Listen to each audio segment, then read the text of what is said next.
ची ताकद आम्ही सगळे कार्यकर्ते एकत्रितपणाने काम करून या तिन्ही उमेदवारांना निवडून आणायचं. अशोकरावांच्या बद्दल काय सांगायचं, आता एक पट्टीचा कार्यकर्ता आहे. मी 40 वर्षापासून बघतो, अतिशय पट्टीचा कार्यकर्ता. ज्याला आमच्याकडे यायचं नाही, वरळा टाकायचा त्यावेळेच्या जयवंतरावांच्याकडे. माझं काय म्हणणं नाही बाबा, काही मग त्यावेळेच सांगायला जुनं. आता सगळे एकत्रित आलो, आता माझं काही म्हणणं. मी जुनं कधी तर आठवलं तर सांगायला पाहिजे. आमचा सुभाष आठवण करून देतोय, नाही तर आता कधी कधी काय काय सगळं हे सगळं जुना इतिहास आहे. पण कधी पडेल ती जबाबदारी स्वीकारण्यामध्ये अशोक मागं पडला, त्याचा आनंद मला. आम्ही कदाचित आमचं जमत नसेल, पण तेवढ्याच अतिशय स्पष्टपणानं आम्हाला सांगायचं ना, मी फसवणार नाही. माझी अडचण, मला काय ना काय बंधनं आहेत, मला ह्याच्या पलीकडे जाता येणार नाही, हे सांगून जातो. त्यामुळं त्याच्याबद्दलची आपुलकी कधीही आमच्या मनातली कमी झाली. किरण हा तर एक पट्टीचा कार्यकर्ता आहे. आता किरणनंच सांगितलं होतं हे मोठ बांधा म्हणून, त्याचा उल्लेख करायला पाहिजे. ते बांधताना आमच्या गावात तेवढं शिवसेना द्या म्हणून सांगायला विसरणार नाही. ते बी त्यानं करून हळू ते बरोबर टू दी पॉइंट तिथं काय करायचं सांगून टाकला. आणि तिथं शिवसेनेच्या आमच्या वहिनींना, मिसाळ वहिनींच्या साठी उमेदवारी शिवसेनेच्या चिन्हावर पंचायत समितीसाठी घेतली. मिसाळ हे सुद्धा एक अतिशय जिद्दीचे खासदार धैर्यशील मानेंच्या नेतृत्वाखाली काम करणारे एक प्रभावी कार्यकर्ते म्हणून आहे. आता ही मोठ चांगली जमली आहे. एकत्रितपणानं आपण निवडणुकीला चाललोय.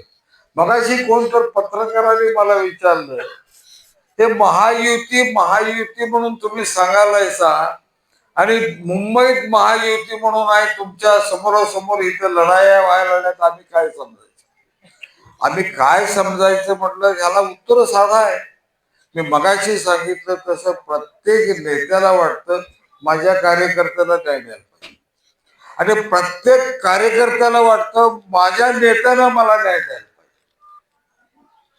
कार्यकर्त्याला वाटतं माझ्या नेत्यानं मला द्यायला पाहिजे न्याय. मी त्याच्यासाठी एवढं केवढं काय लागेल ते करालोय, पुढे मी करणार आहे. आता मला घात आली, मला संधी मिळाली, आता मिळाली नाही तर 10-20 वर्षे मिळणार नाही. मग देणार का नाही माझा नेता? नेत्याची परीक्षा कार्यकर्ता बघायला आला,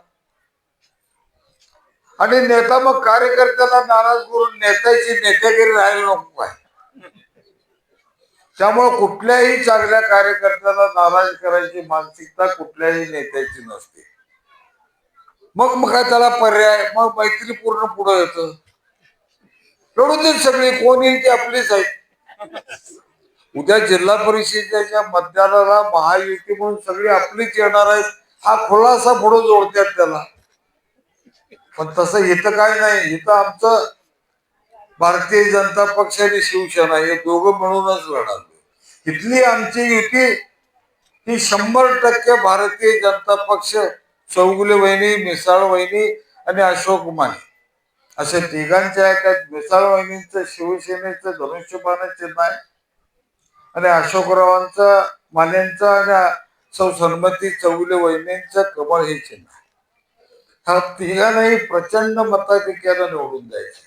माझ्या माता भगिनीला माझं सांगणं आहे, केंद्र सरकारमध्ये भारतीय जनता पक्षाचे आमचे नेते आणि पंतप्रधान आदरणीय नरेंद्रजी मोदी साहेब, आणि राज्यातले सन्माननीय मुख्यमंत्री आणि आमचे नेते देवेंद्र फडणवीस साहेब यांनी या देशातल्या सगळ्या माता भगिनींना केंद्रबिंदू मानून त्यांच्या विकासाच्या कल्पना फार जोरात राबवायच्या संबंधीचं काम सुरू आहे. एक 15 दिवसानं बजेट आहे राज्याचं. ह्या बजेटमध्ये तुम्हाला लक्षात येईल राज्य सरकारचं धोरण काय आहे महिलांच्यासाठी. तुम्हाला 1500 रुपये दर महिना तिथं भगिनींच्यासाठी अनुदान देण्याच्या संबंधीचा निर्णय राज्य सरकारने घेतला.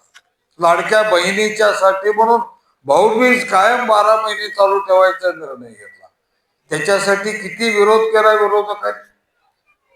जे आता आपल्या विरोधात आहेत, विरोधी असलेले, त्यांनी विरोध केला. गेल्या नगरपालिका महानगरपालिकेच्या निवडणुकीच्या वेळी सुद्धा जे कोर्टात गेले की आता देऊ नका, निवडणुका आहेत. अरे आत्ता निवडणुका या आहेत, पण 1.5 वर्षापासून ती योजना चालू आहे. सातत्यानं पैसे राज्य सरकार द्यायला लागले. ते थांबवा म्हणून ही बहात्तर मंडळी गेली. त्यांच्या मनात काय लक्षात येईल तुमच्या? हे केवळ टीका करून आम्ही कसं चांगलं आहे सांगायचा प्रयत्न करतात. अलीकडे केव्हा मुंबईला गेलाय सगळ्या सगळी? तुम्ही मुंबईला गेला असेल तर पनवेल पासून समुद्रातला जो ब्रिज झालाय, अटल सेतू तयार झालाय, त्या ब्रिज वरनं गेल्यावर आपण भारतात असल्यासारखे लक्षात येत नाही. तुम्ही वरळीच्या सिंकच्या चौकात गेल्यानंतर एकावर 4 ब्रिज आहेत. तिथे गेल्यानंतर आपण या भारतात आहे असं कोणाला वाटत नाही. एवढी क्रांती, एवढा बदल आमचे नेते आदरणीय देवेंद्रजी फडणवीस साहेब आणि नरेंद्र मोदी साहेबांच्या नेतृत्वाखाली महाराष्ट्रामध्ये महाराष्ट्र बदलायला लागलाय. विकसित महाराष्ट्र व्हायला लागलाय. दावोसला जाऊन आले सन्माननीय मुख्यमंत्री. औद्योगिक परिषदेमध्ये लाखो कोटीची गुंतवणूक आपल्या महाराष्ट्रात आली. भारतामध्ये सर्वाधिक गुंतवणूक आपल्या राज्यात आली. ती प्रत्येक जिल्ह्यामध्ये चालली. आपण त्याचा फायदा आपल्या जिल्ह्याला कसा होईल हे बघूया.